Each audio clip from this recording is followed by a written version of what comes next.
What's that one thing you almost always strip out of a pitch deck, and one thing that you insist must always be in there? The thing we strip out, obviously this will change pitch to pitch, brief to brief, client to client.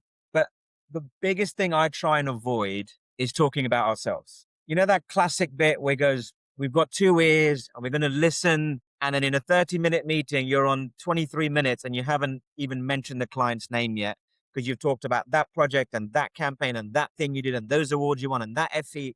Like, for me, is what I really, really want us doing is spending our time asking loads of clever, smart questions that will allow us to get to good answers. And I think the reason that's important is I think we are brilliant as an industry because we have the outsider view and we also have kind of adjacent category views of how to solve problems. Where we really need to rely on clients is giving them their insider view of how we make sure we understand their brand and their business and how that works together. And you're only going to do that if you listen. So I think that's really, really important of what we sort of take out.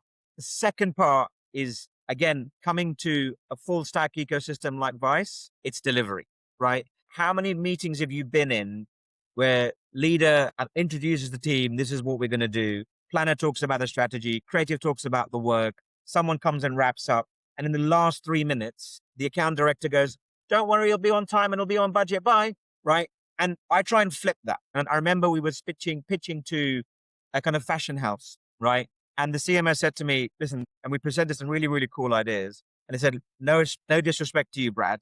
The ideas are awesome.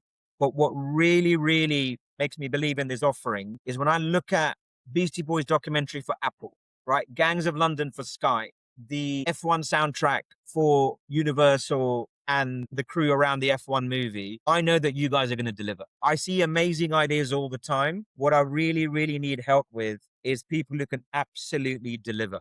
And that's what it's like being in an integrated studio ecosystem because you have amazing people who can just deliver extraordinary things.